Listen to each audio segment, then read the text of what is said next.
All right, folks, welcome back to the Driveway Engineer. Let's talk about the RPM Act.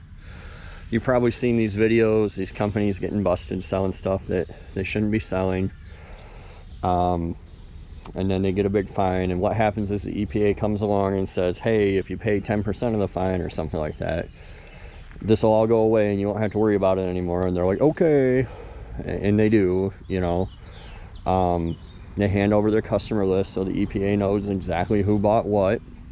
And then they make a little video on YouTube saying, support the RPM Act. And then you guys come to my group and you say, oh my God, we got to support the RPM Act.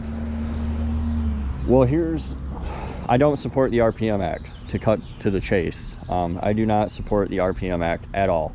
And the main reason is right here on the back of Daryl. The RPM Act, I don't get that anymore.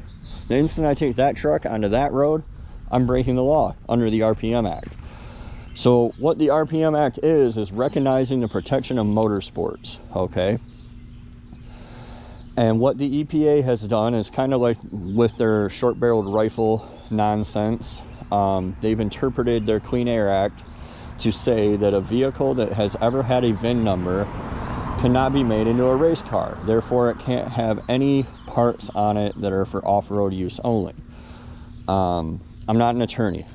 Like, big disclaimer, I'm not an attorney. I'm not even a particularly good engineer. I'm not anything but an unemployed bum in a Hawaiian shirt now. So, I'm just telling you my interpretation of the facts. And if somebody else wants to correct me, feel free to do it down below. We'll talk about it. I think we should talk about this as a community. Back to the point, what the RPM Act would allow is for me to register one of these as a race truck, race car, right? Once I do that, then I can buy all the off-road only parts I want for it and take it to the track and compete with it. Cool, right? Except I don't go to the track in that and compete. I drive it up and down the road and I do burnouts.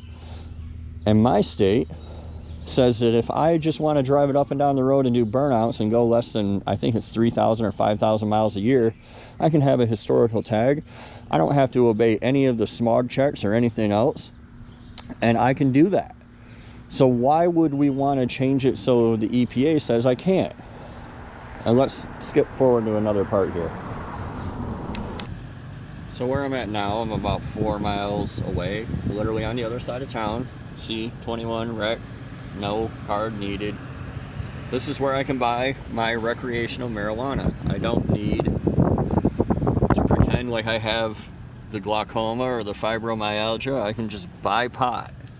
Now, pot is illegal in Michigan, or at the federal level, I'm sorry. But the state of Michigan said, we don't care. So, let's carry on and I'll wrap this up. So, to wrap this up from Climate Change Central, my local river is running a little high.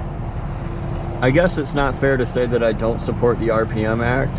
I mean, I guess I don't care if people want to register their cars as race cars. I just want people to know that it doesn't do what you think it does. If you have like a 95 Silverado that you've swapped and you have long tubes and you don't have cats and you're not compliant, they're gonna come get you. If you took the EGR off your 98 Camaro, the RPM Act does not save you. So, you know, I certainly recognize a space, you know, for somebody to be able to take a brand new Hellcat, turn it into a track only car and be protected. But there also needs to be a space for the 99% of hot rodders who are like me, who have something that's rarely driven, doesn't contribute. I mean, a container ship puts out more pollution than the world's smallest countries. Like 15 container ships put out more pollution than every car on the road in the world combined. So why the EPA is worried about what you're doing with your 20-year-old hot rod, I'm not sure. But there really does need to be some kind of historical exemption or something added in. Most of you are just like me and you have something that you drive on the weekends, you daily drive in the summertime, it's not contributing to any problems, you're not out to harm anything, you probably, like me, like nature, you probably like the river, you probably like to go camping, but you're not a problem, and the RPM Act does not protect us. us people who grew up, we're the bulk of hot rodding, okay? I get that, you know, companies like PFI Speed and Cletus and everybody doing T2KX or whatever the fuck it's called, you know, they're a big part of the sport, but they're not. We're 95% of the sport, people like us. So, you know, feel free. I have somebody behind me here, apparently doesn't want to be on camera. 95% of the sport is people who have a driver, who want to be on the road. And if the state can say, F you, we can sell pot here if we want to, I don't see why they can't say, F you, JR doesn't have to have EGR on his 1979 C10.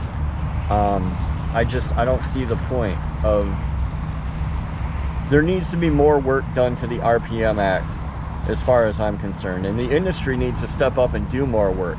I think it's disingenuous what they're doing, showing the RPM Act like it's going to save you, you know, in your 1985 El Camino, and it's probably not.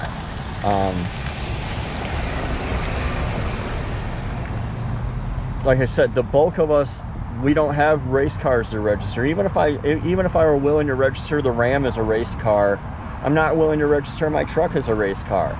And also I understand that, you know, letting people cut the cat off their 2016 Camaro SS is not that wise, even if it is a small percentage of vehicles on the road.